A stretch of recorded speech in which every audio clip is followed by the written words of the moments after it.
يخسر اليوم لقب الدوري الأوروبي. نادي ليفربول توج بلقب هذه البطولة في 3 نسخ سابقة، توج في عام 73 و76 و2001. أمامنا اللاعبين واضح طبعا تأثير ليفربول. الشوط الأول ظهر وأبدع وأمتع، ولكن كرة القدم في شوط ثاني أضاع لاعبي ليفربول حقيقة فرص تفوق بهدف وحيد كان عن طريق ستورج دقيقة 35. اتظلموا في أكثر من كرة كانت ممكن تكون ركلة جزاء في حضور أيضا ملك إسبانيا الأسبق، الملك خوان كارلوس ملك إسبانيا اللي ظل ملكا لإسبانيا من 75 ل 2014 حتى تولى طبعا نجله فيليبي طبعا الملك في إسبانيا. أمامنا هنا الحارس مينيولي.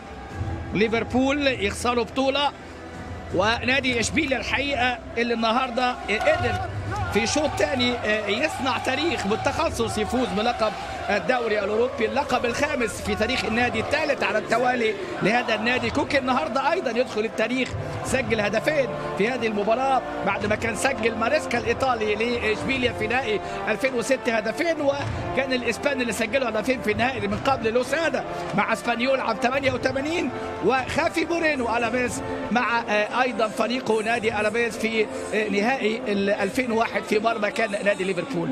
هذه أمامنا لاعبي فريق نادي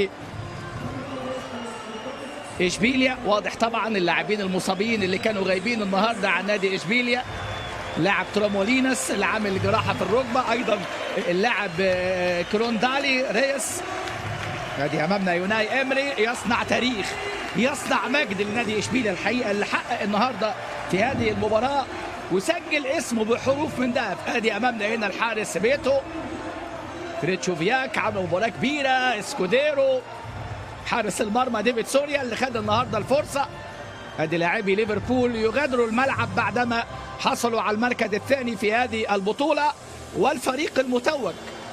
كرة القدم حقيقة تعطي من يعطيها. ليفربول اكتفى بهذا القدر في الشوط الأول، لعب وضغط وأدى واتظلم الحقيقة في أكثر من كرة. كان يحتاج يعني حكم اللقاء ان يدي على الاقل ركله جزاء ليفربول الشوط الاول. هدف ملغي كان ايضا لوفرين، لكن كان في تسلل على ستوريج. ادي امامنا يوناي امري يتلقى التهاني، يتلقى التحايا على هذا الانجاز الرائع لكره القدم الاسبانيه مع هذا المدرب صاحب ال 44 عام اللي درب لوركا والميريا وفالنسيا وتجربه مع سبارتاك موسكو. ميلنر كان يحلم. ادي امامنا خوان كارلوس، امامنا هو ملك اسبانيا الاسبق، واللاعب ترامولينس. لاعبين الاساسيين الحقيقه اللي غابوا النهارده. ايضا غاب ساكو طبعا للايقاف، وغاب جو جوميز اصابه في الركبه، وداني انجز اللي رجع للمشاركه. ادي امامنا هنا اللاعبين في ملعب اللقاء، في ملعب امامنا سان جيكو بارك، ونلعبوا ان شاء الله سوبر اوروبي في النرويج في تروندهايم في انتظار التتويج بقى في نهائي دوري الابطال ان شاء الله 28 مايو، نهائي ما بين نادي ريال مدريد واتلتيكو مدريد. الكل النهارده امتعونا، ليفربول امتعنا الشوط الاول. هذه امامنا لاعبي ليفربول، نظره طبعا يعني تمني كانت بالتتويج، فوز باللقب. مينيولي اخطاء فادحه، ليفربول صوره مغايره تماما، جهد كبير بذل الشوط الاول. هذه جيمس ميلنر هو اللي كان هيحمل كاس البطوله، كان يحاول ان يصنع تاريخ كما صنعه كل من كليمنس وكيجان وتوشاك وايضا ميرفي وباقي النجوم واوين وفاولر. وامامنا هنا بقى الصوره المتكرره، الحفاظ على القمه، الوصول للقمه اعتقد سهله، لكن تحافظ على القمه اعتقد ده الشيء الصعب. حانت اللحظه، حانت اللحظه التاريخيه، لقب خامس، لقب ثالث على التوالي في هذه المحطه الجديده من خلال البطل الجديد القديم، لانه بطل النسخه الجديده. هذه يورنتي يشارك زملائه لكن لم يشارك في لقاء اليوم. الكل يترقب لحظة تسليم الكاس. فيار نائب رئيس الاتحاد الأوروبي، لأن طبعا يعني كانت مشكلة بلاتيني. وهذه أمامنا هنا الملك خوان كارلوس ملك اسبانيا الاسبق، واستلام الكاس من جانب اللاعب ريس اللي بيرفع كاس البطوله، فاز بيها 5 مرات، مرتين مع اتلتيكو والمره الثالثه امامنا هنا مع اشبيليا. لاعب ريس هو من يتسلم كاس البطوله. اذا هذه النسخه لا تعرف بطلا جديدا، بل هو البطل المعتاد اشبيليا والتفوق الاسباني. تاريخ يسجل بحروف من ذهب اسم هذا النادي في هذا الملعب، ملعب سان جيكو بارك، في حضور جماهيري كبير من جانب جماهير ليفربول، جماهير الريدز التي غنت كثيرا يو نيفر ووك الون.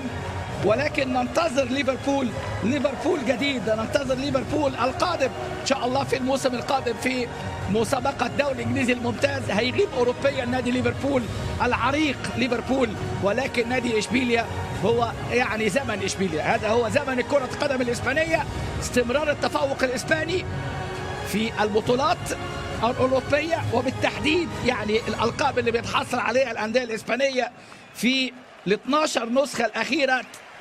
وباللقب النهارده يبقى انديه اسبانيا اشبيليا 5 مرات، 12 نسخه الاخيره، اتلتيكو مدريد مرتين، فالنسيا. ولحظه تاريخيه امامنا هنا بقى في ملعب اللقاء. اذا اشبيليا بطلا للدوري الاوروبي في نهائي بازل، وفي انتظار نهائي دوري الابطال ان شاء الله 28 مايو اللي بيجمع ما بين الريال واتلتيكو مدريد. اشبيليا بطل عن استحقاق، فريق يعشق ويمتلك هذه البطولة. بانيجا أرجنتيني اللي كان ليه بصمة النهارده. الشوط الأول ليفربول ظهر بأبهى صورة وبأفضل حال، ولكن لم يسجل عندما كان الأفضل، واكتفى بهدف صحيح ظلم في ركلة الجزاء على الأقل من 3 لمسات يد متعمدة، وهدف طبعا ملغي لداعي التسلل كانت إلغاء صحيح.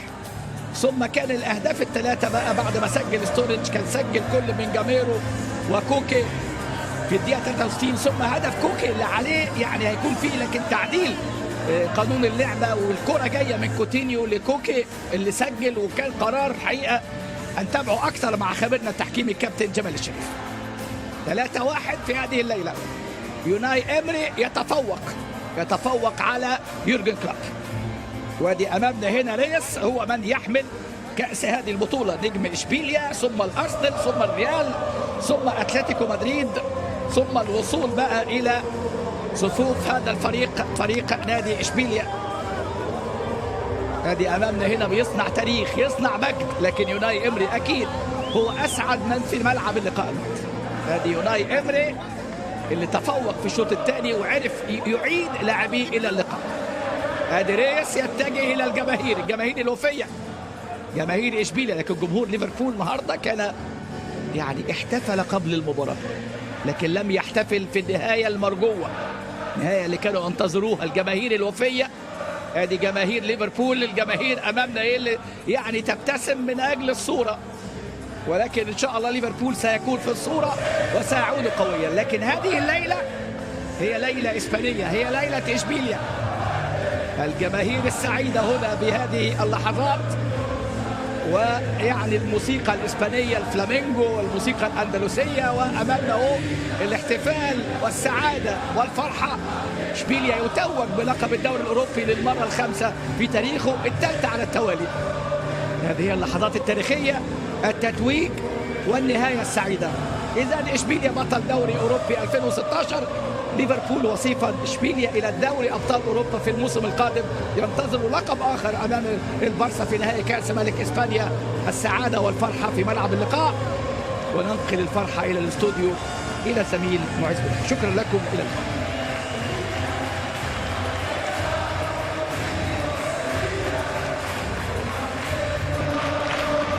شكرا لعلي محمد علي. فهد العتيبي. الافراح متواصله هناك في مدينه بازل في ملعب سان جاكوب بارك. فرحه اشبيليا الاسباني بالتتويج للموسم الثالث على التوالي للمره الخامسه في تاريخه بطلا للدوري الاوروبي، اوروبا ليج. انجاز كبير، انجاز يمتد لموسم اخر.